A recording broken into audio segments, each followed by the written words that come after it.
Olá, minha gente! Seja muito bem-vindo, bem-vinda, bem-vinde a mais um podcast Cultura e Mercado em Foco. Eu sou Marcel Vitorino, sou um homem branco, cis.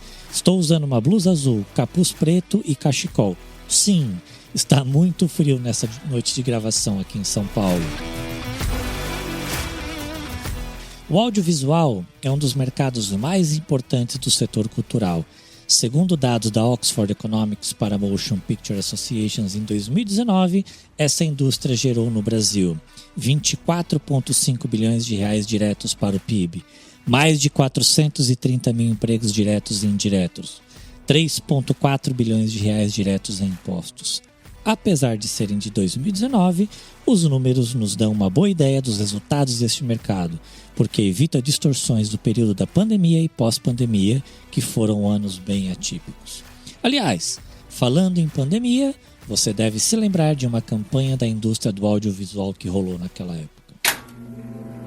Quando você vê um filme, uma série ou joga um game, a última coisa que você quer pensar é sobre trabalho, né? Mas sabia que o que você assiste na sua hora de lazer é resultado de uma indústria vibrante, formada por mais de 13 mil empresas de todos os tipos e tamanhos e que geram mais de 300 mil empregos para o Brasil? O audiovisual brasileiro injeta mais de 25 bilhões de reais por ano na nossa economia, um setor maior que o do turismo. A costureira, que faz as roupas de um filme, ou o dono de um restaurante que alimenta uma equipe de produção, pagam impostos, consomem e geram empregos e recursos para o Brasil. Então, é sobre isso que estamos falando. Uma indústria que ajuda a movimentar a economia do país, mas que apesar de sua importância, enfrenta muitas dificuldades. E para conversar sobre esse cenário e possíveis soluções, convidamos a Bárbara Cunha. Bárbara, muito obrigado por estar aqui conosco. Antes de começarmos o nosso papo, vou pedir para você se apresentar. Quem é você na fila do espetáculo?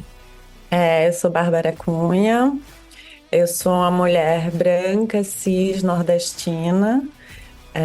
Eu estou aqui representando também a API, que é a associação da qual eu sou parte da diretoria colegiada.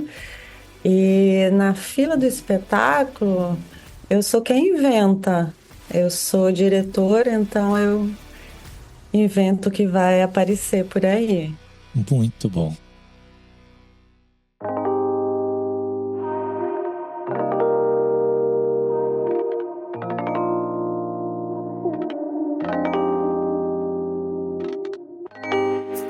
Bárbara, como você mesma disse, você é representante da região do Nordeste na diretoria da API, que é a Associação dos Produtores Independentes do Audiovisual Brasileiro.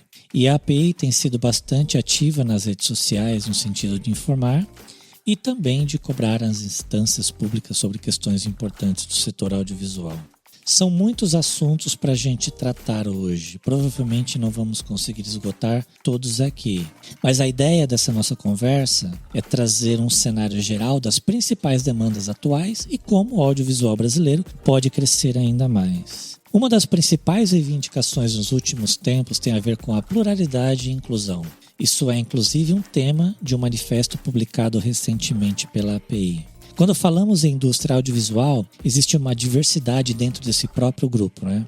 Temos produtores, distribuidores e exibidores. E dentro de cada um desses grupos, existe também uma variedade de perfis. Mesmo no grupo das produtoras independentes, como as que fazem parte da API, existem aquelas que já têm um portfólio amplo, mas algumas estão só começando. É possível alinhar as demandas de cada um desses elos na cadeia de maneira homogênea? Bom, a API é uma associação de produtores CNPJ, né? Que contém todo um universo dentro desse CNPJ, várias funções incluídas dentro, mas a API foca na produção. Alinhar as demandas de todas as produtoras das regiões do Brasil inteiro é um desejo que a gente quer atingir, mas é também uma utopia. Mas, né, utopia é aquele caminhar até chegar no horizonte que nunca chega, mas continuamos andando, né? Então, a gente foca, enquanto associação, em temas urgentes e demandas coletivas, né? A gente tem uma diretoria colegiada com um diretor ou uma diretora de cada região do Brasil. A gente se encontra e dialoga regularmente sobre as questões da nossa associação e as demandas das nossas associadas. E a gente tem reuniões também mensais com as produtoras associadas para debater o que é que a gente está fazendo, para saber das demandas de cada um. E temos também GTs, né? Grupos de trabalho dentro da API. Então, a gente tem grupo que pesquisa edital, grupo que pesquisa política pública, grupo que pesquisa internacionalização. Então, são grupos formados por associados que vêm com informações que a gente pode replicar nas nossas redes, porque a nossa intenção é justamente informar não só a sociedade, como a própria classe do que vem rolando, né, nesses últimos tempos. Outro tema que é crucial, né, quando a gente fala de audiovisual brasileiro, é o Fundo Setorial do Audiovisual. E aqui, antes de abrir a pergunta, eu quero fazer uma pequena contextualização a respeito do fundo. O fundo FSA, ele é um fundo destinado ao desenvolvimento da cadeia produtiva do audiovisual no Brasil. Ele é uma categoria de programação específica do Fundo Nacional de Cultura, criado por lei em 2006 e regulamentado um ano depois. O FSA contempla atividades dos diversos segmentos da cadeia produtiva no setor: produção, distribuição, exibição e infraestrutura de serviços. Isso acontece por meio de diferentes instrumentos financeiros como investimentos, financiamentos e apoio não reembolsável. Sobre essas modalidades a gente vai falar um pouco mais para frente. Mais de 80% das receitas que compõem o fundo vêm das Condecine, Contribuição para o Desenvolvimento da Indústria Cinematográfica Nacional, que é paga pelo próprio setor na exibição pública de obras audiovisuais. Ou seja, é um ciclo em que o próprio audiovisual se sustenta. A responsabilidade de manter as contas do FSA em dia é da Ancine, Agência Nacional do Cinema, e é ela também que apresenta o Plano Anual de Investimentos do FSA, que é avaliado e aprovado pelo Comitê Gestor. Bárbara, seria possível existir indústria audiovisual no Brasil hoje sem o FSA? Olha, tanto enquanto pessoa física quanto enquanto representante de uma associação, eu acho que não existe nenhum fomento tão amplo e com valores capazes de fomentar nossas produções hoje no Brasil. A gente tem editais regionais que são restritos às suas regiões, né? Então, e os valores, inclusive, são menores. E tem muitos estados que nem sequer têm fomento próprio, né? Então, não tem edital próprio, a não ser recentemente, com o Aldir Blanc e essas novas formas de fomento que vieram por conta dessa crise da pandemia mesmo, né? Foram emergenciais. Então, não, eu não acho que é possível, eu acho que a gente não pode nem pensar nessa possibilidade de uma extinção do FSA. O FSA tem sido fundamental, como você mesmo falou, é um ciclo super saudável e sustentável que se retroalimenta, ou seja, o FSA ele faz o investimento na sua produção, ele paga a sua produção do seu filme ou da sua série, e aí quando você finaliza e vai para a exibição e o licenciamento, seja na telinha ou na telona, a verba que você ganha, né, pelo licenciamento, que você é pago para exibir seu filme ou sua série, ele volta para o FSA.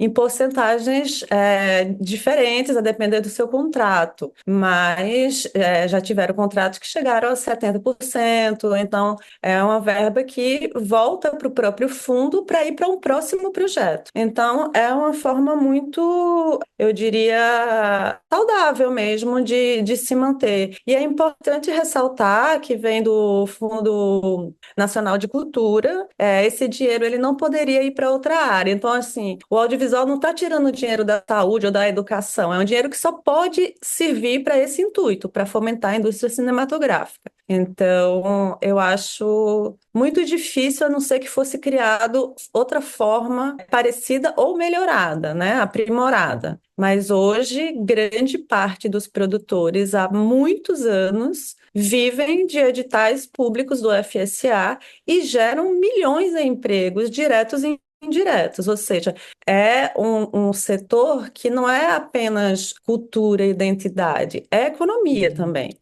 E todos conseguem ter acesso a esse fundo, Bárbara? Todos os produtores? Qualquer produtor que tenha um CNPJ e que seja inscrito na Ancine. Então, alguns editais têm algumas demandas. Então, as empresas mais jovens, alguns editais não aceitam. Para evitar que qualquer pessoa abra um CNPJ e acesse um fundo e use de forma errônea, alguns editais demandam 6 meses de CNPJ, 1 ano, 2 anos, 5 anos, a depender do edital público. Mas sim, que é produtora registrada na Ancine como produtora independente, pode acessar o Fundo Setorial do Audiovisual e pleitear e concorrer com as outras para a sua produção ser financiada. E, apesar dessa importância, tem muita coisa, como você mesmo comentou, que precisa ser melhorado. A própria API levantou uma série de problemas que o novo comitê gestor, que foi nomeado no último mês de abril, deve se atentar. Um deles tem a ver com a pontuação automática. Você poderia explicar para nós o que é isso e por que ele dificulta a descentralização dos recursos? É bem complicado, assim, é uma série de fatores que fazem com que seu projeto ele inicie ali para ser habilitado com a pontuação básica. Se você não atinge essa pontuação, você não é nem avaliado e nem habilitado para concorrer ao fundo. Então, algumas dos processos são o seu nível na Ancine, né? A Ancine tem nível 1, 2, 3, 4, 5. Então, por exemplo, uma empresa que entrou agora, tem 2 anos de mercado, pode concorrer ao edital e é nível 1. Ela pode captar até 5 milhões de reais pelo Fundo Setorial do Audiovisual. Então, se você tem um filme que custa 6, você pode pedir 5 e complementar o recurso de outra forma, com outras formas de fomentos, outros editais regionais, enfim.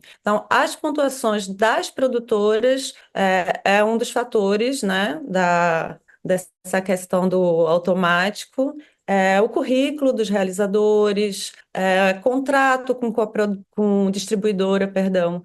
Você tem que ter um contrato de alguém que vai distribuir seu filme, ou um contrato, um pré-contrato de licenciamento, se for no caso para streaming ou TV paga, enfim.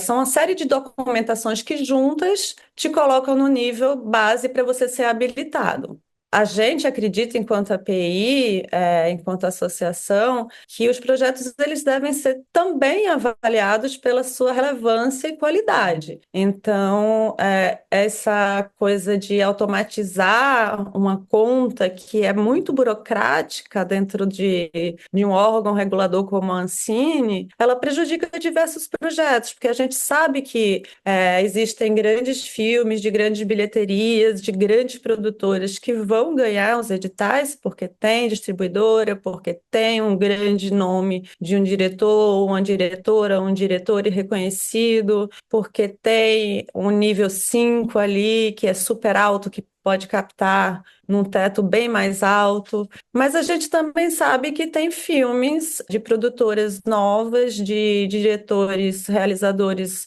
estreantes que estão aí rodando festivais mais importantes do mundo e representando o Brasil. Então, assim, a gente não pode ter essa retenção, né, de recurso para um grupo específico. A gente tem que dividir o pão, tem que ter, sim, né, os editais para as grandes produtoras realizarem seus filmes de orçamento imensos, porque eles dão uma bilheteria, é hiper justo que isso aconteça, mas também a gente tem que considerar outros fatores, por exemplo, não é só o sucesso de bilheteria, mas o sucesso de crítica, por exemplo, circulação em festival, a internacionalização, né, outras janelas, você vender seu filme para outros, para ser exibido em outros países, tudo isso deve ser considerado, além de, óbvio, a gente acha super importante a leitura do roteiro ou de o argumento do projeto, para que um parecerista ali entenda a sua relevância, sua qualidade e suas fragilidades. Ele pode ser descartado porque ele não está maduro ainda para ser financiado, mas ele tem que ser lido para ele ser descartado, e não ir no modo automático de descartar por conta desses dados. Quando você estava explicando a maneira como funciona, me pareceu claro que o que acaba acontecendo, não sei, é a leitura que eu estou fazendo, é que o recurso acaba ficando concentrado muito em grandes produções, como você mesmo comentou, por questão dessa pontuação automática. E você trouxe um ponto que é muito importante, que é, tá bom, para você liberar recurso, tem que avaliar outros critérios, como, por exemplo, a leitura do roteiro.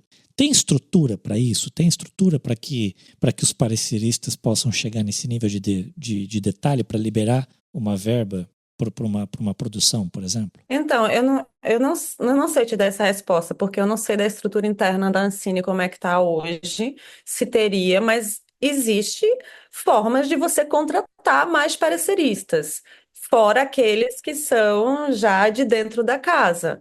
Então, se não tem, que se contrate, e que se contrate pessoas diversas, porque senão a gente fica voltando para o mesmo ciclo elitista, né, feito por homens brancos, cis, héteros, ricos, né? Então, assim, fica sempre a mesma narrativa, né? Então, para a gente diversificar a narrativa, para a gente ter um filme que vem ali do Piauí, do Tocantins, com outro sotaque, com outro olhar, feito por uma mulher negra, uma mulher indígena, uma pessoa trans. Então, os próprios pareceristas, é igual a júri de edital, eles prestam atenção nisso, em representatividade.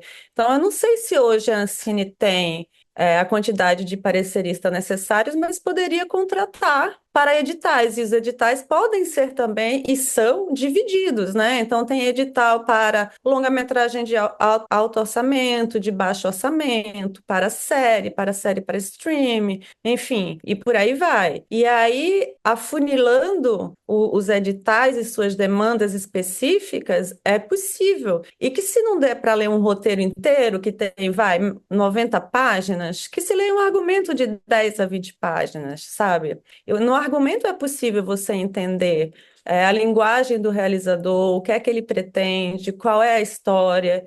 E aí sim, dizer, esse projeto me parece interessante, vale a pena ler um roteiro, ele vale a pena ser habilitado. Porque, apesar de ser habilitado, ele pode nem ganhar o fomento, mas ele já tem uma leitura da sua qualidade, né, ali no processo.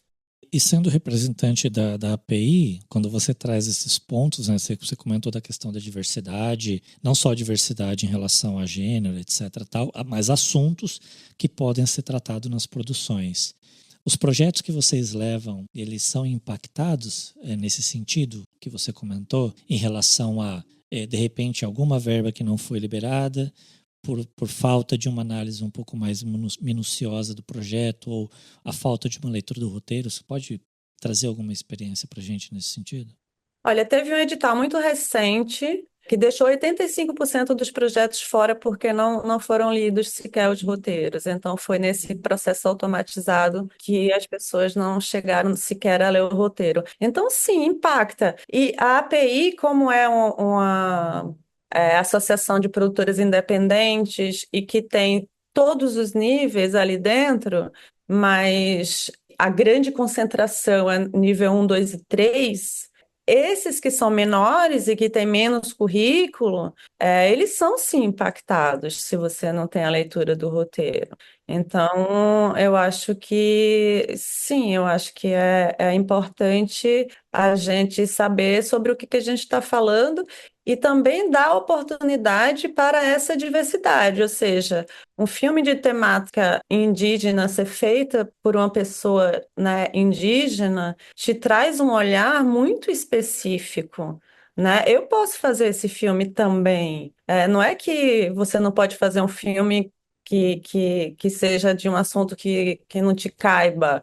Todo mundo pode fazer filme sobre qualquer assunto, porque você vai ter o seu olhar, né? E você vai ter a sua forma de contar a sua história. Mas se você tiver um sistema de cotas eficientes, que tiver espaço para pessoas pretas, pessoas indígenas, pessoas PCD, enfim, se tiver espaço para todo mundo, eu acho que fica muito mais plural o nosso cinema.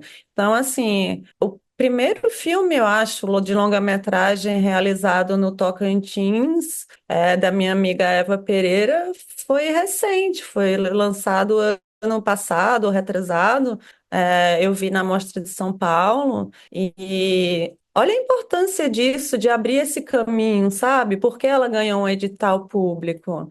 Então, eu acho que é isso, o Brasil se vê nas telas e vê a sua geografia, seus sotaques, assim, tem pessoas que desconhecem o Brasil mais profundo, tem pessoas, por exemplo, que não sabem que faz frio em Pernambuco, assim, eu tenho um filme que se passa no inverno e que a gente estaria vestindo uma roupa, assim, um figurino como a gente está agora, que a gente está passando frio em São Paulo. Então, tem um mundo imenso a se conhecer aqui dentro do Brasil, inclusive para romper fronteiras e levar para fora essas narrativas. E assim, tanto o FSA quanto a Ancine são fundamentais nesse processo, quanto o Ministério da Cultura, a SAV, todos esses órgãos que lidam com audiovisual, eles são essenciais e a gente tem que valorizá-los, apoiá-los, mas também a gente tem que cobrar o que a gente acha que precisa ser melhorado. Dessa forma a gente consegue ter mais espaço, né, para todo mundo. E como você mesma disse, né, são vários Brasis dentro do mesmo Brasil para a gente poder conhecer a nossa diversidade do nosso país e ter espaço extremamente importante para que a gente possa conhecer. E aí, trazendo essa questão do espaço, você comentou sobre cota, você comentou sobre espaço. Eu acho que eu gostaria de trazer um ponto aqui que é a questão dos serviços de streaming.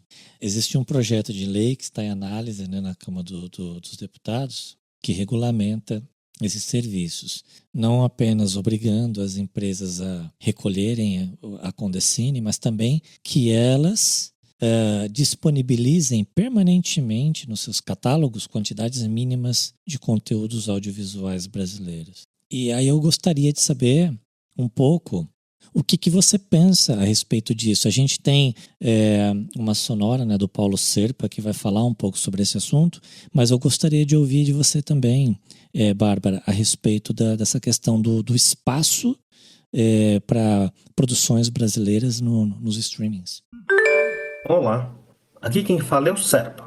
Sou produtor independente de São Paulo, capital, trabalhando no mercado de visual brasileiro em todas as regiões do país há mais de 15 anos. Eu sou um homem negro, de quase 40 anos, com cabelos encaracolados e já rareando. O tópico da regulamentação do streaming é uma pauta premente em quase todas as cinematografias fora do eixo de Hollywood. A nossa PL 2331 de 22 foi aprovada em votação no Senado, mas segue travada na Câmara dos Deputados. Resumidamente, a PL dos streamings obriga as plataformas a pagar a Condecine, em uma alíquota anual e progressiva. Isso é, quanto maior a arrecadação em território brasileiro, maior a contribuição.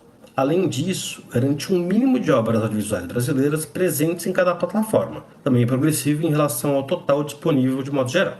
A necessidade de uma regulamentação ganhou força pelo boom de consumo e mesmo de produção durante o período mais crítico da pandemia. Entre 2020 e 2022, as plataformas foram basicamente as únicas que conseguiram encampar a produção no país, encontrando um cenário de tempestade perfeita, com a moeda local desvalorizada e a falta de oportunidades no mercado de trabalho. Ao mesmo tempo em que conseguiram sustentar parte considerável da realização audiovisual no país, acabaram por criar uma distorção na cadeia produtiva. É dessa conjuntura que eu vejo como necessária a regulamentação dos streamings. Primeiramente, pela própria presença e representação do país, tanto na frente quanto atrás das câmeras, evidenciada como deficitária em um evento chamado Mais Brasil nas Telas, sem brasileiros em posição de comando. A onipresença dessas plataformas modificou a cadeia produtiva do audiovisual brasileiro, não só para afunilar num seleto grupo de produtoras, mas principalmente por estabelecer uma relação de clientelismo entre as plataformas e as produtoras, onde os streamings são os donos legais das obras produzidas, cortando qualquer possibilidade de cauda longa de uma obra, além de certa forma, capturar o portfólio dessas produtoras. O próprio modus operandi dessas plataformas impôs uma certa maior especialização na força de trabalho, mas principalmente um considerável salto orçamentário. Isso criou um cenário irreal e insustentável da produção independente no país. Somando-se a isso a não obrigação de reinvestir no país parte do lucro, deixa o mercado numa situação mais instável e insegura, o que pode ser constatado nesse ano de 2024, que com as eleições de 2024, nos Estados Unidos, reduziu bastante os investimentos do Brasil. Inseridos nesse cenário de incerteza, a regulamentação pode potencializar a produção independente, não apenas pela Condecine, mas também por obrigar uma diversificação no investimento das plataformas, tanto em novos originais, quanto pela aquisição de obras em segundas janelas. A obrigatoriedade de exibição das obras brasileiras contribui não apenas para a formação, mas também para a fidelização de um público no mercado audiovisual exibidor em constante transformação, além do próprio modelo de negócio dessas plataformas, que possibilita a internacionalização do mercado audiovisual brasileiro. A quantidade de produção, graças a fomentos como o FSA, graças às novas tecnologias, que a gente nem sempre necessita de uma parafernália tão grande como era na época do 35mm, a gente tem materiais mais baratos, a produção aumentou muito. Então, como é que a gente faz para exibir essa produção? A gente tem que ter espaço no cinema e nas TVs, inclusive os streams. A gente está numa luta, né, porque é difícil lutar com grandes empresas, né, de tecnologia, e nós somos pequenos, mas nós somos unidos e nós temos informações e base para solicitar isso, que é mais do que justo que eles paguem Codecine, porque eles exibindo, tendo a obrigatoriedade de botar o nosso filme no catálogo, eles vai estar exibindo um produto comercial, que é justamente o que é cobrado, né? A Codecine cobra por um produto que é comercializado. Então, a gente acha que é lógico, a gente está demandando um valor que a gente acha, inclusive, muito abaixo do que eles deveriam pagar. E o sistema de cotas, tanto nas telas de cinema quanto na TV paga e no VOD,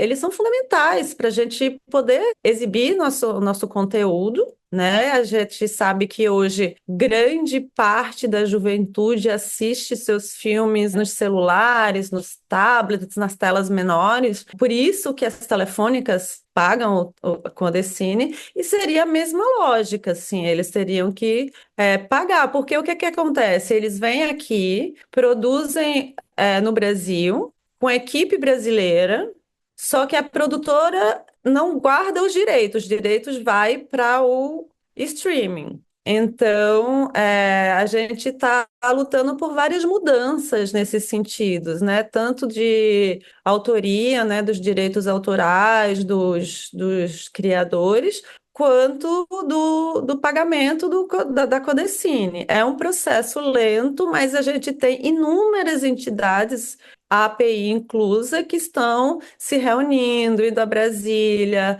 discutindo com o Congresso, tentando levantar esses projetos para a gente poder ampliar nossas janelas e para que seja justo, para que esse dinheiro seja do Brasil e não de streamings estrangeiros, né? Então, esse dinheiro tem que ser brasileiro, os direitos têm que ser da produtora independente brasileira, a gente tem que receber, e se eles pagassem esse mínimo que a gente está demandando, seria um lucro maravilhoso para aumentar essas produções.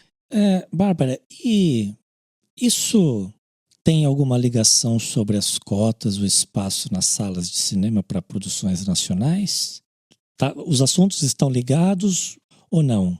São duas linhas, né? Tem a cota de tela para as salas de cinema e tem a cota de tela para a TV paga. Então, são duas linhas diferentes que foram aprovadas. Então, até 2038, a TV paga tem que exibir 3 horas e 30 minutos semanais de produções brasileiras no horário nobre, que é de 18 à meia-noite, e que 1 hora e 15 minutos deve ser dedicados a produções independentes, ou seja, não de grandes produtoras, mas dessas menores, de conteúdos realizados com orçamentos menores, conteúdos digamos, entre aspas, mais artísticos e menos comerciais. Para a TV, os canais abertos nacionais, o tempo estipulado é de 12 horas diárias de conteúdo nacional produzido localmente. Dessas 12 horas, 3 devem ser também no horário nobre. Porque não adianta passar um produto brasileiro às 7 da manhã e dizer que está cumprindo cota de tela, né? A gente está trabalhando o dia inteiro, crianças estão na escola, então tem que ser exibido ali no horário que as pessoas consigam acessar. Aí isso é a cota para a TV. A cota de tela no cinema, ela vem de muito tempo atrás, assim. Essa política é de 1930, porque assim, uma nação soberana tem que difundir e impulsionar sua produção. Então, essa cota de tela ela foi paralisada, eu acho que em torno de 2019. E teve uma luta muito grande de toda a classe artística, de todas as entidades, para que ela voltasse, e ela voltou, né? Ela chegou ao fim depois de quase 20 anos de vigência, teve esse momento de parada, e agora, mediante o término, teve uma luta e uma movimentação muito grande para que ela voltasse, porque ela também é essencial. Ela passou no Congresso, tá tudo certo. Enfim, você exibir filmes, tanto na tela grande quanto na tela pequena, o que que gera? Gera formação de público, gera mais filmes feitos, mais geração de renda, né? Então, também lida com a liberdade do público escolher, assim. Hoje eu quero ver um filme de super-herói, hoje eu quero ver um drama brasileiro, sabe? Então, não só você pode conhecer novos realizadores que estão aí com filmes estreando nas salas de cinema, como você pode estar simplesmente curioso com grandes nomes, como Kleber Mendonça Filho, qual é a próxima dele, que está ali bombando em Cannes, Carianus também, que estreou esse ano mais um filme em Cannes. Qual é o próximo projeto deles? Então, são produções brasileiras que têm grande repercussão internacional. Ana Mulaerte, qual é o próximo trabalho dela, sabe? Então, Tata Amaral, vamos valorizar o trabalho dessas pessoas que estão aí, que já estão no nível de sucesso também, e conhecer novos talentos, sabe? Assim, eu acho que é uma oportunidade de você se surpreender também com o que está sendo feito, com a qualidade do cinema brasileiro atualmente. Olá, meu nome é Marcelo Lima, eu sou o CEO da Tonks, empresa de consultoria e também organizadora da Expo Cine e proprietária do Cine Marquise e do Portal Exibidor. Eu sou careca, nem magro, nem gordo, uso óculos e tenho barba rala e grisalha.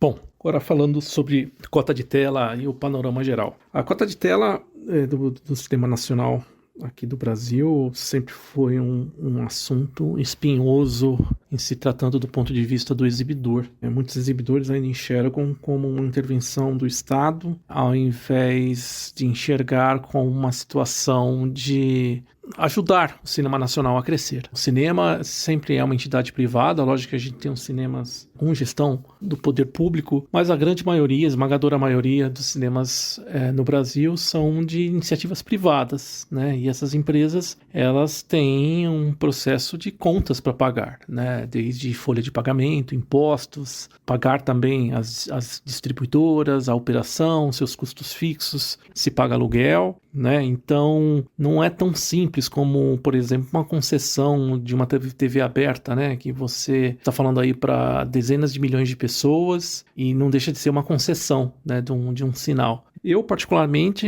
eu apoio a cota de tela. Eu acho que é a partir da cota de tela que a gente vai conseguir ter maior presença de filmes e conteúdos nacionais nos cinemas. Só que, por mais que a gente tenha a cota de tela, não é do dia para a noite que as coisas vão mudar, né? Eu enxergo que a gente vai demorar ainda alguns anos, dependendo, às vezes, até algumas décadas para a gente ter uma presença um pouco mais forte. Temos N desafios para aceitar essa cota e essa cota conseguir ser digerida pelo mercado, e é isso que mais dificulta, né? Se a gente olhar aí um mercado, por exemplo, mexicano, que tem uma média aí de 8, 9 salas por complexo, você consegue digerir bem um conteúdo diferente, né? Qualquer filme que você coloca ali, uma vez que você consegue programar, você tem a garantia que aquele filme vai ficar em cartaz no mínimo por 30 dias, né? No Brasil é um pouco diferente, né? A gente tem menos de 1.000 complexos abertos, então menos de 1.000 localizações abertas. Então a gente tem muitas salas de cinemas, né? A gente tá aí com praticamente 3.500 salas de cinemas com poucos locais. E isso dá uma média de 4 salas por complexo, né? E se a gente for pegar cidades menores, muito forte a presença de apenas 2 salas por complexo. Isso dificulta a programação, né? Uma vez que você recebe a ordem da cota de tela e você cumprir aquela cota de tela, literalmente esses cinemas do interior eles têm que ocupar 50% com conteúdo nacional em determinados períodos do ano. E se aquele conteúdo nacional não funcionar, a gente tem um problema, né? Então isso precisa ser resolvido e a gente sabe que essa solução leva um bom tempo, né? Que aí é uma questão de investimento de infraestrutura para tocar. Mas a cota de tela, ela atrai algo um pouco mais interessante, né? Que é a confiança das distribuidoras em lançar filmes nacionais. Sem cota de tela, a gente entra naquela situação do efeito Tostines reverso, né?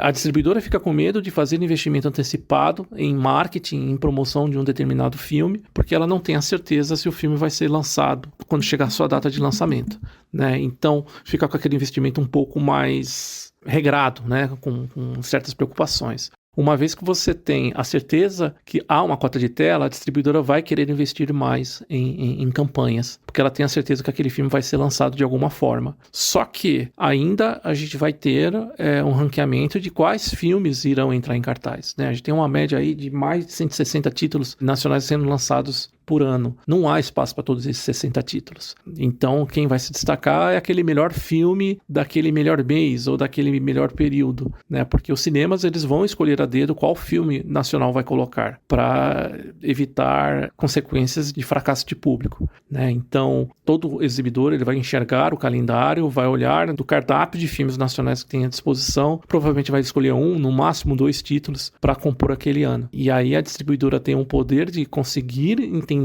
qual é o tamanho do seu lançamento e ter a certeza que vai conseguir fazer investimentos maiores. Então, agora a questão de ter a manutenção anual da cota de tela e acompanhar o crescimento da presença do cinema nacional nos cinemas brasileiros. Em maio, a API e mais de 120 entidades do audiovisual assinaram uma carta que foi enviada à Câmara dos Deputados posicionando-se contra fake news referente ao projeto de regulamentação do streaming no Brasil. Que tipo de notícia mentirosa estava ou ainda está sendo disseminado em relação a isso? E o projeto que está em análise no entendimento dessas entidades está adequado ao que seria necessário hoje? Eu acho que tudo em relação a fake news é de extrema importância, porque fake news gera ignorância, né? O cinema é uma arma política, né? Então, assim, tinha gente, grupos, partidos políticos que inventavam que a gente queria mostrar pornografia, por exemplo. Queria pegar dinheiro público para fazer pornografia, filme pornográfico. Tinha fake news que dizia que a gente estava desviando dinheiro de outras áreas, como a educação, para fazer filme e mamar nas tetas do governo. Esse tipo de coisa que é bem vulgar, né? E que a gente lida muito em período de campanha política também, né? Então, eu acho de suma importância a gente se colocar contra fake news e usar de todas as ferramentas que a gente tem para impedi-las e que isso seja legalmente assumido, que isso vire uma lei, né, com consequências, né? Então, eu acho que fake news, seja ela qual for, em qualquer tipo de segmento, é uma forma de manipulação em massa, é uma forma de um grupo acreditar que a gente ganha milhões. Porque, assim, fazer cinema é muito caro, né? Então, quando você fala, assim, que uma produtora nível um pode captar 5 milhões, a pessoa pensa que eu, Bárbara Cunha, vou ganhar 5 milhões e botar na minha conta. Cada centavo desses 5 milhões, ele vai para uma área do audiovisual, da minha equipe. Eu vou pagar cinegrafista, diretor de fotografia, diretor de arte, figurinista, atores, técnico de som. Eu vou pagar alimentação no set para essas pessoas. Eu vou pagar hospedagem se eu for filmar fora da minha cidade. Eu vou pagar passagem aérea se eu for filmar fora da minha cidade. Eu vou pagar a roupa que o ator está vestindo, né, a produção dessa roupa. Eu vou pagar uma pessoa que vai fazer uma trilha sonora original. Eu vou pagar toda a parte de pós-produção que envolve limpar o som, mixagem, edição de som, colorização, edição. Enfim, toda a finalização do filme. Eu vou pagar a roteirista que está escrevendo esse roteiro. Às vezes é uma pessoa, às vezes é um grupo de 5 pessoas. Então, assim, cada centavo desses 5 milhões está gerando emprego para 250 pessoas, empregos indiretos do cara que está ali ao redor do set, que vende uma pipoca ali para quando a gente faz uma pausa. E eu acho que o setor audiovisual, assim, eu não tenho certeza dessa informação, mas eu tenho clareza de que é um dos setores com a prestação de conta mais auditada e rígida. Então, se eu gasto 10 centavos para comprar uma bala para uma criança chupar numa cena, eu tenho que ter uma nota fiscal e na minha prestação de contas mandar que eu gastei 10 centavos com a bala na cena da criança tal para a Ancine. Então, esse tipo de fake news é justamente baseado nisso, né? Que é um setor muito caro, então eles sempre gostam de falar isso, que a gente desvia dinheiro, enfim, é muito vulgar e eu acho que eles são muito bem armados para esse tipo de guerra, principalmente ali nas redes ali de WhatsApp, de levar essa informação falsa sem conferir fatos. Então, eu acho que nosso papel é lutar contra a fake news para que ela seja extinta e condenada e que tenha consequências para isso e informar o que é que acontece na realidade. Então, assim, não tem ninguém virando milionário aqui. Eu moro num apartamento de 70 metros quadrados fazendo cinema há 25 anos. Então, o cinema é caro, mas é parte de uma cadeia da economia que emprega centenas de pessoas, literalmente. Vamos voltar um pouco para a FSA agora, Bárbara. Em 2024, foram aprovados 400 milhões de reais para a modalidade de crédito, 600 milhões para investimento e 0 para apoio. Você poderia explicar para a gente a diferença entre essas 3 modalidades de aplicação dos recursos da FSA e qual a importância de cada uma delas e como trazer investimentos também para essa categoria de apoio que não recebeu nada esse ano até agora?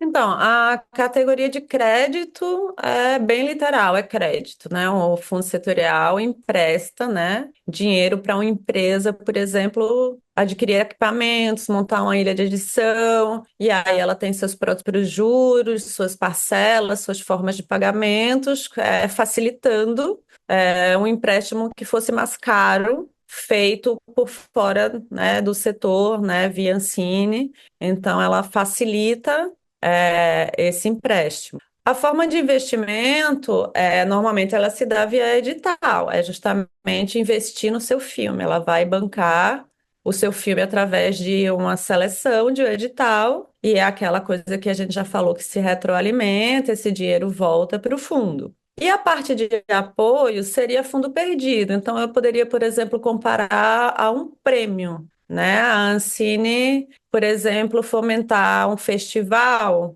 sem que o festival precisasse devolver dinheiro para a Ancine, um festival de cinema, por exemplo. Ele teria uma prestação de contas e a entrega, né, do festival. Então, isso seria uma forma de apoio. como também é uma forma de apoio, enviar representantes das produções para festivais internacionais. Da mesma forma, a Ancine libera o dinheiro e esse dinheiro não voltaria para o fundo, seria, né, fundo perdido, é um investimento que ele faz na produção nacional para que o realizador, o produtor e sua equipe, seus atores, seu elenco esteja ali no Festival de Cannes no tapete vermelho representando o Brasil. São essas três categorias. As três são importantes. Eu queria salientar que para os menores, a primeira linha de crédito é mais difícil, mais complicada. A gente não tem os mesmos facilitadores de que os grandes empréstimos das grandes produtoras, né? De questão de juros e parcelamentos, etc. e tal. A gente tem mais dificuldade. Então, eu acho que essa linha de crédito ela poderia e deve ser aperfeiçoada, assim como a gente já conversou sobre a linha de investimento, que podem ter suas melhorias também. E como trazer mais dinheiro para essa categoria de apoio? Você tem alguma ideia?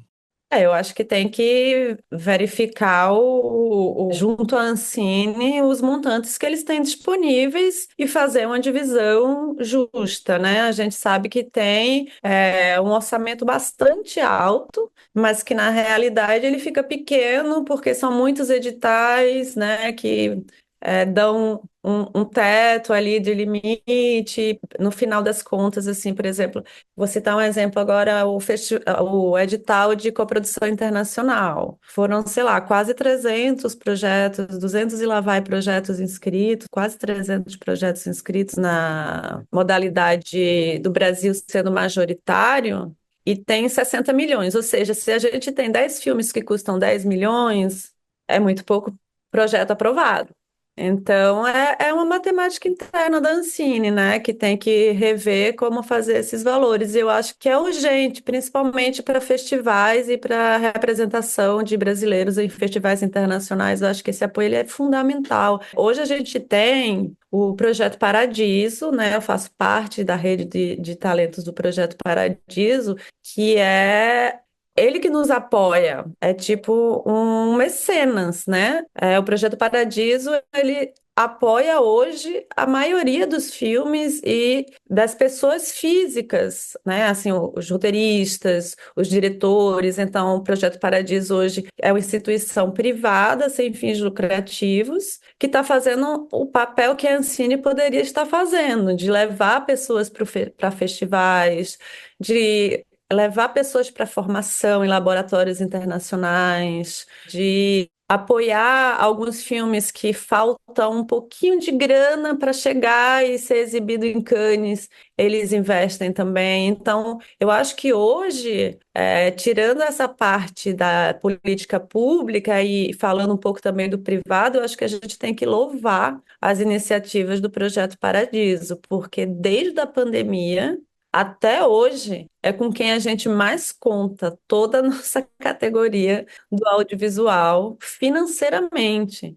Então, assim, ano passado eu fui para o Ventana Sul, que é um festival que passa na Argentina, para fazer um pitch de um projeto bancada pelo Projeto Paradiso. Eu não tive que desembolsar dinheiro nenhum meu para ir lá e mostrar o meu projeto para uma série de players internacionais que estão lá no festival. Assim como eles me apoiaram quando eu fui para o Festival de Cannes fazer um pitch de um outro projeto meu. Então, assim, além dessas políticas públicas todas, eu queria ressaltar a importância do Projeto Paradiso hoje no cinema brasileiro e do trabalho da Olga Rabinovich, que é uma cinéfila apaixonada que resolveu que ia nos ajudar. Que bom que temos projetos como esses, além das políticas públicas.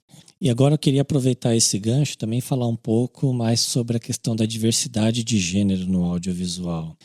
Você coadministra um grupo de mulheres do audiovisual, né, no Audiovisual Brasil, e poderia falar um pouco sobre ele e qual o trabalho que fazem hoje? O Grupo Mulheres do Audiovisual Brasil surgiu lá atrás, 2017, provavelmente, 2016. Eu fui uma das mulheres convidadas a fazer parte do núcleo ali que gerenciava, administrava. Ele nasceu como um grupo no Facebook.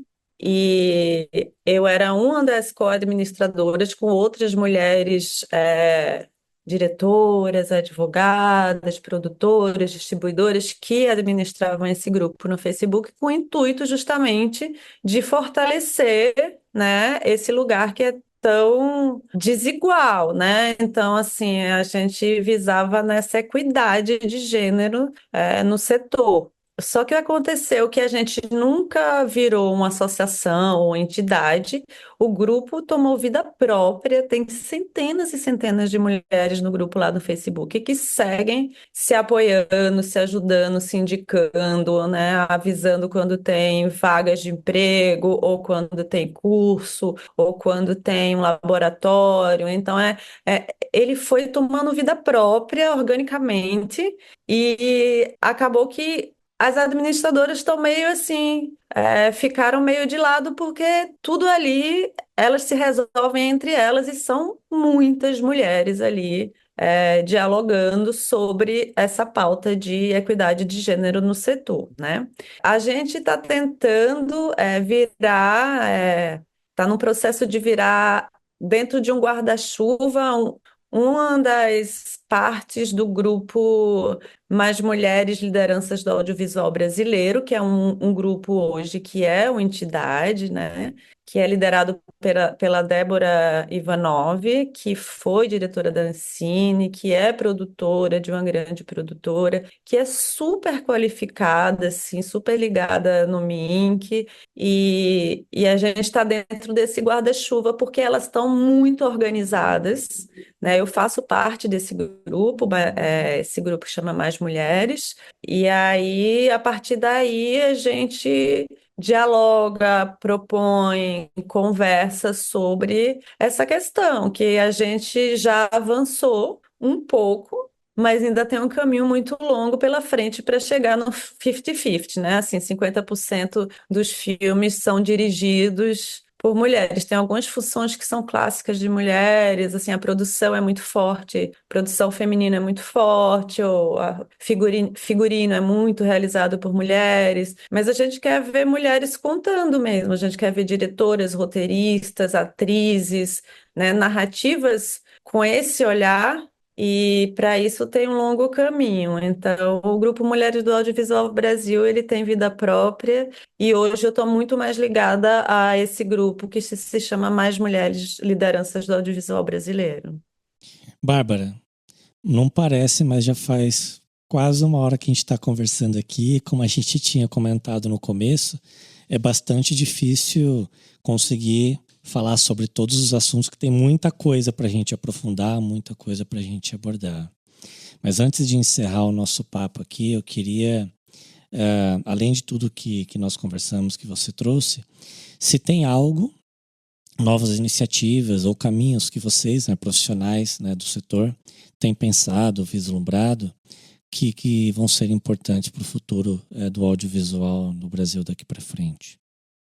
Enquanto API, o nosso desejo é que a associação cresça e tenha associados de todos os estados brasileiros e que tenha representatividade, né, como coordenadores e atuantes nos GTs e, de repente, numa troca de diretoria, diretores de estados que ainda não estão. Enfim, a nossa intenção é crescer e nos fortalecer, porque a nossa luta é coletiva, né? Por mais que a gente seja uma associação específica e tem outras associações e entidades que têm pautas que às vezes são similares e às vezes não, a nossa luta é coletiva pela manutenção e sustentabilidade do audiovisual brasileiro, né? E visibilidade. Então, eu acho que enquanto API é isso, é nos fortalecer, nos informar, manter as nossas redes ativas, informando também a sociedade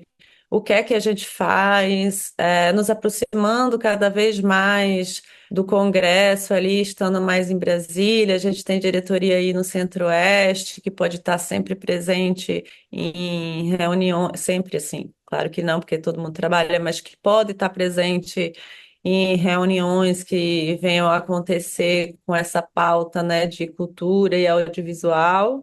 E eu acho que é isso, eu acho que a gente segue caminhando para fazer cada vez mais filmes, melhores filmes, e eu acho que a gente está num momento específico agora, porque o Brasil é continental, né? Então a gente, durante muito tempo, fez filme para a gente mesmo, porque se bastava, durante um certo tempo, o Brasil se assistir nas telas, porque já era um público muito grande. E eu acho que hoje a gente está num momento muito específico de coprodução internacional, que a gente está muito focado nisso, porque eu acho que romper as fronteiras, olhar para a América Latina, fazer coproduções com a Europa. Então, assim, se a gente faz um filme ou uma série, o nosso desejo é que eles sejam vistos, né?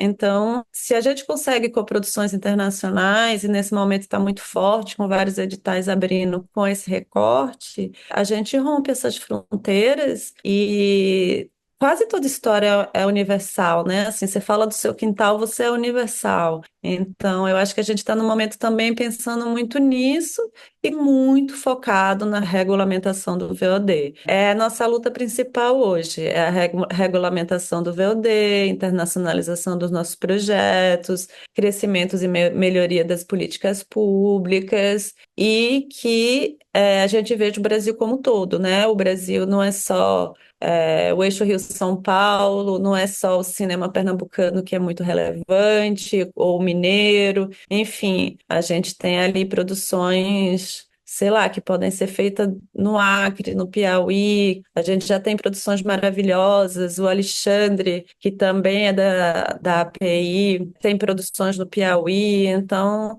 nosso futuro é esse, é que o Brasil se veja nas telas, o Brasil quer se ver nas telas, a gente precisa formar esse público que quer se ver nas telas, a gente quer ouvir sotaque, a gente quer ver biotipos e geografias diferentes. Então, eu acho que esse é o nosso futuro, é continuar andando em direção a essa utopia. Muito bem. E falando de telas, a gente está num podcast, a gente não está se vendo, mas estamos ouvindo sotaques diferentes. Um sotaque de um paulistano e um sotaque de uma pessoa do Nordeste, que é muito gostoso. Bárbara, eu queria te agradecer muito pelo seu tempo. Muito obrigado mesmo por ter dedicado aí um tempo para trazer informações relevantes e tão importantes para o setor e para o nosso público aqui do Cultura e Mercado em Foco. Obrigado mesmo. Imagina, que eu agradeço o convite, espero que todos gostem e entendam um pouco mais do que a gente está falando e fazendo. E estamos sempre disponíveis aí, temos diretores de todas as regiões, então se vocês tiverem pautas que dizem respeito ao norte, ao sudeste, enfim, podem contar sempre com a gente.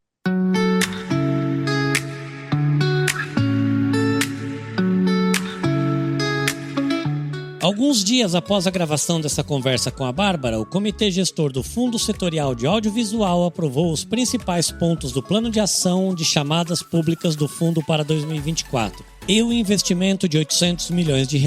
Nós vamos deixar aqui na descrição do episódio um link com as informações divulgadas pelo Ministério da Cultura. Sugerimos também que você siga o perfil da API no Instagram, @API Audiovisual BR, para saber mais sobre os principais debates em torno dos diversos assuntos que tratamos neste episódio.